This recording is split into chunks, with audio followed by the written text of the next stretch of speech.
দুষ্টু তান্ত্রিক, তুই যাই করিস না কেন, আমি তোকে আমার এই জাদুর কাঠি কখনোই দেব না।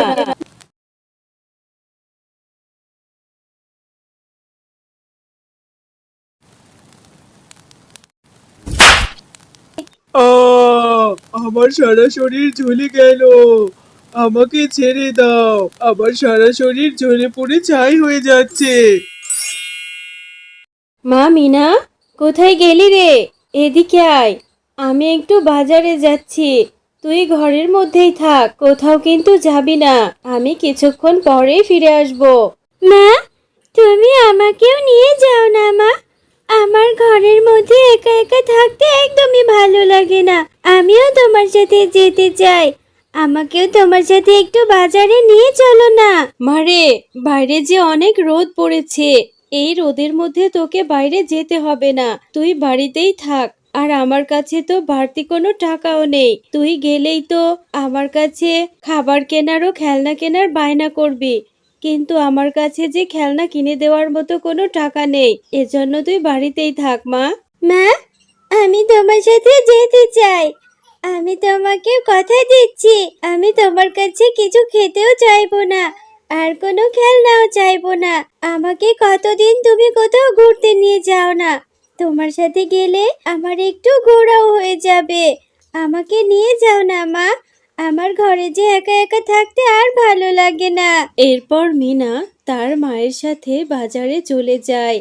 আর তার মা বাজারে গিয়ে যখন কেনাকাটা করছিল, তখন পাশের দোকানে থাকা কিছু তরমুজের দিকে মিনার চোখ যায়। আর তখন মিনা তার মাকে গিয়ে বলতে থাকে যে, মা, দেখো, ওই পাশের দোকানে কত সুন্দর সুন্দর কত বড় তরমুজ দেখা যাচ্ছে।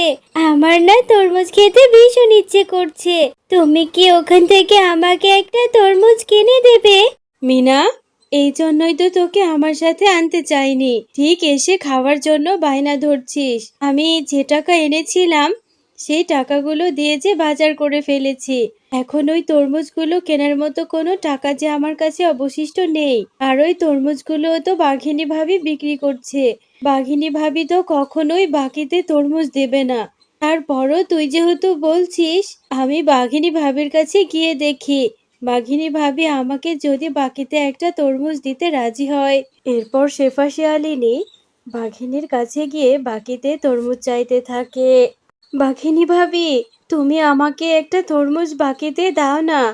আমার মেয়েটা যে তরমুজ খাওয়ার জন্য বায়না করছে, কিন্তু এদিকে আমার কাছে যে কোনো টাকাই নেই। আমি যে টাকা এনেছিলাম সেগুলো দিয়ে যে বাজার করে ফেলেছি। এখন মেয়েটাকে যে কি দিয়ে তরমুজ কিনে দেব?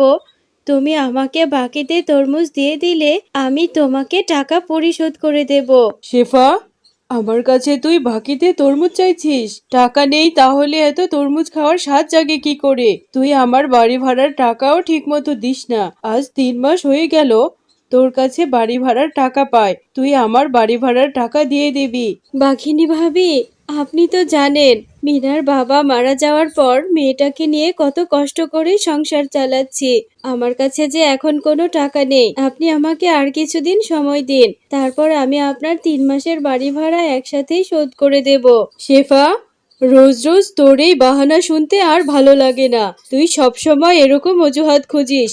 আজকেই আমার বাড়ি থেকে বেরিয়ে যাবি। আমার বাড়ির ভাড়া দিতে পারিস না, আবার বেশি কথা বলছিস। আমি অন্য কোথাও আমার বাড়ির ভাড়া দিয়ে দেব। তুই এক্ষুনি আমার বাড়ি থেকে বের হয়ে যাবি।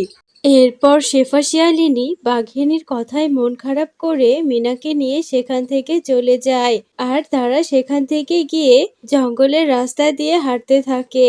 এভাবে অনেকক্ষণ হাঁটাহাঁটির পরে তারা গহীন জঙ্গলের মধ্যে চলে যায়। মা, আমার হাঁটতে হাঁটতে পাটা ব্যথা করছে। আমি আর হাঁটতে পারছি না মা। আমার যে ভীষণ কষ্ট হচ্ছে। আমরা এখন কোথায় যাব? আজকে আমার জন্য তোমাকে বাঘিনী কাকিমা কত কথা শুনিয়েছে। আমি তরমুজ খেতে চেয়েছি বলে তোমাকে বাড়ি থেকে বের করে দিয়েছে। আমি আর কোনোদিনই তরমুজ খেতে চাইবো না মা। একটু কষ্ট কর মিনা, কি করব? আমারও যে ভীষণ কষ্ট হচ্ছে। তোকে এভাবে হাঁটাতে আমারও ইচ্ছা করছে না রে মা। কোথায় যাব? তুই মন খারাপ করিস না। তুই তরমুজ খেতে চেয়েছিস বলে বাঘিনী ভাবি আমাদের বের করে দেয়নি। আমি যে বাঘিনী ভাবির বাড়ি ভাড়া দিতে পারিনি। আর বাড়ি ভাড়া কি করেই বা দেব বল? তোর বাবা মারা যাওয়ার পর থেকে অন্যের বাড়িতে কাজ করে কত কষ্ট করে সংসারটা চালাচ্ছি। চল মা, ওই পাশের গাছটার নিচে বসে আমরা বিশ্রাম করি। মা, এভাবে বসে থাকতে আমার আর ভালো লাগছে না। আমার খুব কষ্ট হচ্ছে। আমার যে অনেক খিদে পেয়েছে। তুমি আমাকে কিছু খেতে দাও না মা। তুই কাঁদিস না রে মা, আল্লাহর উপর ভরসা রাখ। নিশ্চয়ই আল্লাহ একটা ব্যবস্থা করে দেবে। এই নির্জন জঙ্গলের মধ্যে এখন আমি কোথা থেকে খাবারের ব্যবস্থা করব বল? দুষ্টু তান্ত্রিক, তুই যাই করিস না কেন, আমি তোকে আমার এই জাদুর কাঠি কখনোই দেব না। আমার এই জাদুর কাঠি নিয়ে তোকে তোর অসৎ উদ্দেশ্য কোনোদিনই সফল হতে দেব না। তুই আমাকে তোর জাদুর কাঠি দিবি না? ঠিক আছে, তোর জাদুর কাঠি না পেলে আমি তোকে এক্ষুনি মেরে ফেলবো। দেখি তুই কি করতে পারিস। দুষ্টু তান্ত্রিক, তুই আমাকে মেরে ফেললেও আমি তোকে আমার এই জাদুর কাঠি কখনোই দেব না। তুই আমার এই জাদুর কাঠি নিয়ে তুই অসৎ উদ্দেশ্য সফল করবি।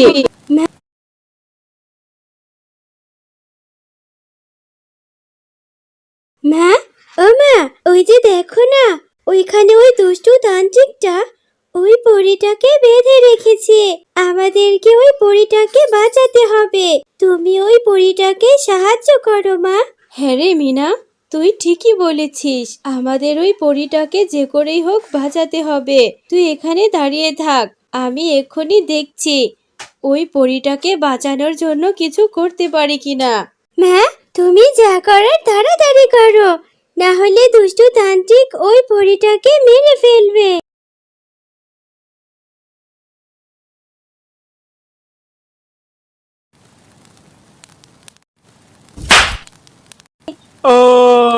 আমার সারা শরীর জ্বলে গেল।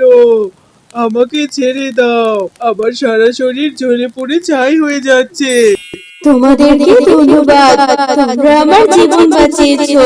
আজ তোমরা এখানে এসে আমার জীবন না বাঁচালে অনেক বড় অঘটন ঘটে যেতে পারতো। কিন্তু তোমরা এই নির্জন জঙ্গলে কি করে এলে?